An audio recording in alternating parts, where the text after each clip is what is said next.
Bamboo chicken cooking. एक समय पर सुभाष नाम का एक रसोइया एक बार अपनी पत्नी के साथ मिलकर नदी के किनारे एक ढाबा शुरू किया। उसके पास रोहित नाम का रसोइया मदद के लिए था।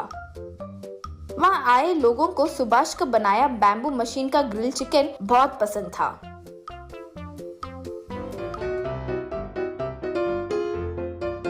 एक कस्टमर सुभाष से, सुभाष जी, ये नदी के किनारे ये ग्रिल चिकन खाने का मजा, वाह, अलग ही मजा है जी। ऊपर से ये बैम्बू मशीन का आइडिया बहुत अच्छा है जी, वाह। रोज रोज उस ढाबा पर ज्यादा लोग आने लगे। एक बार सुभाष के पास उसे मुर्गी सरफराह करने वाला मुर्गियों का व्यापार आकर, क्यों भाई सुभाष, दिन ब दिन आपका व्यापार बढ़ता ही जा रहा है। तुम्हें देखकर मेरा भी मन करता है कि ढाबा शुरू कर लो भाई, तुम सपोर्ट करोगे? श्रीमान, आप मुर्गियों का व्यापार कीजिए, वही आपके लिए सही है। यहाँ बहुत सारा काम होगा, वो सब मेहनत करना पड़ता है। वो मेहनत मैं कर लूंगा भाई, तुम बस वो बैम्बू मशीन बनाकर दे दो, बस बाकी का मैं चला लूंगा।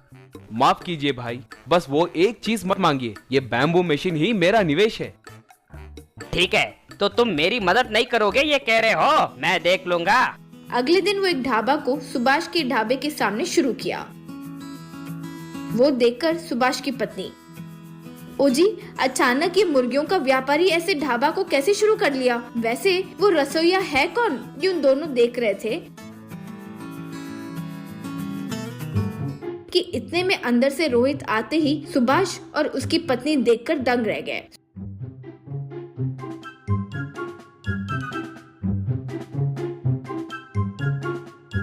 सुभाष तब रोहित के पास आकर, ये क्या रे, एक बार तो बता सकते थे ना। अगर तुम्हें ढाबा शुरू ही करना था तो हमसे कह सकते थे ना, हम ही कोई प्लान बना कर देते ना। इसमें आश्चर्य में आने वाली क्या बात है? ये मुर्गियों का व्यापारी मेरे पास आकर अच्छा पेमेंट दूंगा कहा, मैं चले गया, बस सिंपल। ठीक है रे, तुम जहाँ भी हो खुश रहो, कहकर चले गया। उस दिन से धीरे धीरे सुभाष के पास आए लोगों की संख्या कम होकर सब मुर्गियों के व्यापारी के ढाबा पर जाने लगे।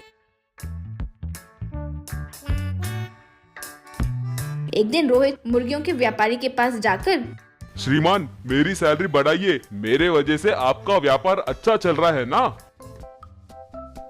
क्या भाई, तुम्हारे वजह से मेरा व्यापार अच्छा चल रहा है? मेरी मुर्गियों को मैं बाहर 300 रुपए केजी में बेचता हूँ, लेकिन मुझे वो 100 रुपए में ही मिलते हैं, इसलिए हम ग्रिल चिकन का रेट इतना कम लगाए। सुभाष के ढाबे का रेट से यहाँ के ढाबे में चिकन रेट कम होने के कारण सब यहाँ आ रहे हैं। तुम्हारे वजह से संख्या बढ़ी है, ऐसे मत सोचो, ये याद रखो।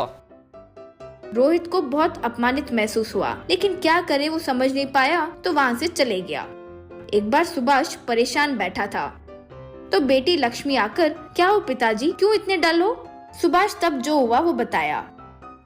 पिताजी, मुझे पूरी बात समझ आ गई, अब मैं ये संभाल लूंगी। अगले दिन एक स्पोर्ट्स कार में एक रिच फेलो मुर्गियों के व्यापारी के पास जाकर, हे लुक मैन, मैं यहाँ एक 5 स्टार होटल बनाने की सोच रहा हूँ, उसके लिए मुझे तुम्हारा सपोर्ट चाहिए।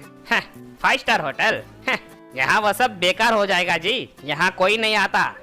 नहीं, यहाँ रोहित नाम का कोई खाना बनाने वाला है, वो बहुत अच्छा बनाता है, सुना है, वो बहुत फेमस हो गया है। हमारे गांव में उस रोहित के बारे में ही बात करते हैं। वो बातें सुनकर रोहित वहाँ आकर, बताइए, मैं ही रोहित हूँ। अरे इसका उतना सीन नहीं है जी, बस एवरेज खाना बनाता है, शायद आपको कोई रॉन्ग इन्फॉर्मेशन दिया होगा। देखो रोहित, मैं तुम्हें महीने का 1 लाख तनख्वाह दूंगा, यही एक बड़ा सा 5 स्टार होटल बनाना चाहता हूँ, तुम संभल पाओगे? रोहित बिना एक क्षण सोचे, श्रीमान, मुझे 1 लाख दोगे तो होटल को पूरा मैं संभाल लूंगा। ये लो एडवांस, अब से तुम मेरे पास ही काम करोगे, कहकर पैसे दिया। मुर्गियों का व्यापारी क्या करे समझ नहीं पाया। मुर्गियों का व्यापारी कई खाना बनाने वाले को लेकर आया, लेकिन कोई भी ठीक से खाना नहीं बनाने के कारण व्यापार ठीक से नहीं चला, तो वो ढाबा को बंद कर दिया। शहर में वो रिच फेलो लक्ष्मी को, सुभाष को रोहित के पास लेकर आया। रोहित उन तीनों को देखकर पूरा प्लान समझकर, ओ सुभाष, क्या प्लान बनाए, वाह, आखिरकार मुझसे होटल बनवा रहे हो, मुझ पर विश्वास करने के लिए बहुत बहुत शुक्रिया। तब से रोहित उस 5 स्टार होटल में अच्छे से व्यापार करके जीने लगा। गांव के एक गुफा में एक चोरों का सरदार ऐसे बोल रहा था। 40 साल 40 इयर्स के लंबे सफर के बाद हमारा सोमू आज रिटायर हो रहा है। कई चोरों को देखा है लेकिन हमारा सोमू बेबदल है। सोमू साहब, we will miss you. Retire होकर आप क्या करना चाहते हो?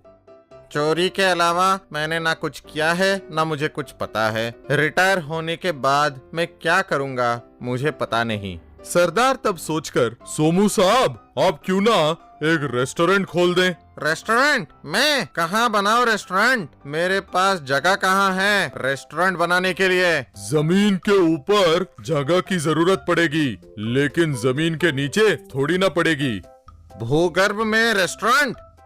हाँ, हमारे चोरों को सिक्योरिटी नहीं है। हर जगह हम खाना नहीं खा सकते, इसीलिए चोरों के लिए चोरों का रेस्टोरेंट। हमारे चोरी का माल इसी रेस्टोरेंट में छुपाएंगे। क्या कहते हो?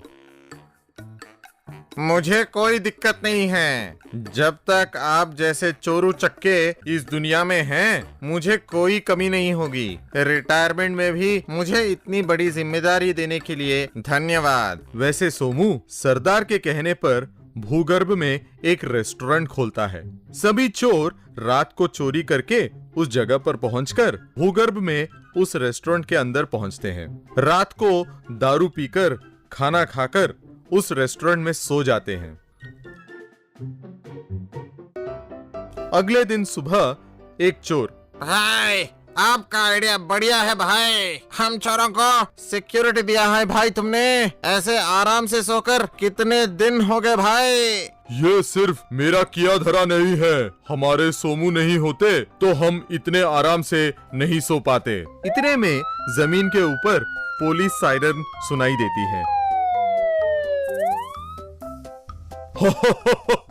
इन पुलिस वालों को पता नहीं है कि हम कहाँ हैं। वो ऐसे ही यहाँ वहाँ घूमते रहेंगे। हम तो आराम से यहीं पे रहेंगे। आज यहीं पे रहेंगे और कल सुबह उनके निकलने के बाद बाहर निकलेंगे। जमीन के ऊपर police SI, forest officer, government के प्लान के मुताबिक इस मार्ग पर रोड डालने का प्रपोजल आया है। आज शाम ही इस रोड को डालेंगे। श्योर सर, रोड अच्छे क्वालिटी का बनाइएगा।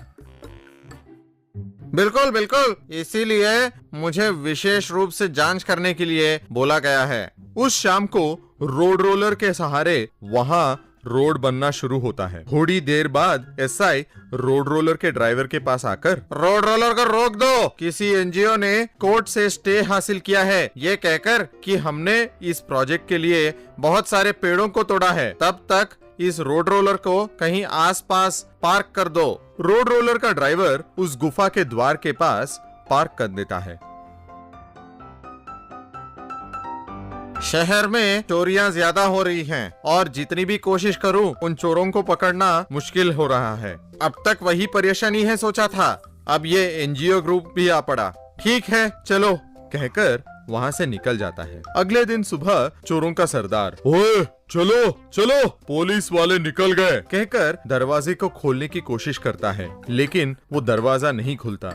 4 लोग साथ मिलकर प्रयास करते हैं तब भी वो दरवाजा नहीं खुलता। अरे ये क्या, इतना प्रयास करने पर भी दरवाजा नहीं खुल रहा है, अब क्या करें कहकर सोचने लगता है। हर एक चोर दरवाजे को खोलने के प्रयास में नाकाम होते हैं। सरदार, हम ऐसे कैसे फंस गए सरदार? देखेंगे, हमारी कोशिश हम करेंगे। वैसे 3 दिन निकल जाते हैं। सरदार, रेस्टोरेंट में खाने के लिए कुछ नहीं है, पीने का पानी भी नहीं है। 3 दिन हो गए हैं नहा के। हमारे बाहर निकलने का एक ही रास्ता है, हमें इस जगह के बारे में किसी को बताना चाहिए। वैसे थोड़े चोर थोड़े लोगों को कॉल करके उनका पता बताने लगे लेकिन बहुत लोग वहां आकर कुछ ना दिखने पर वापस चले गए। आखिर में एक युवक वहां आकर, भाई आपके लोकेशन पे आ गया हूँ, लेकिन आपके गुफा के दरवाजे पर रोड रोलर पार्क किया हुआ है, मैं इसे कैसे हटा सकता हूँ? ऊपर से इस पे ताला लगा हुआ है भाई कहकर वहां से निकल जाता है। ये बातें सुन के सरदार, ओहो हो, बहुत बड़ी समस्या है। उस रोड रोलर को कोई हटा नहीं सकता। उसकी चाबी तो पुलिस के पास है। पुलिस वाले कब आएंगे हमें पता नहीं है। अब कैसे, कहकर सोचने लगता है। सरदार लाचार होकर पुलिस को कॉल करके, एसआई साहब, हम सरेंडर हो रहे हैं।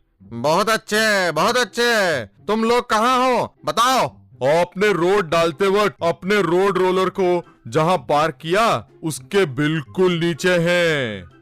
एसआई और उसके साथी जल्दी जल्दी वहां पहुंचते हैं और रोड रोलर को हटाकर गुफा के अंदर जाकर सभी को अरेस्ट करते हैं।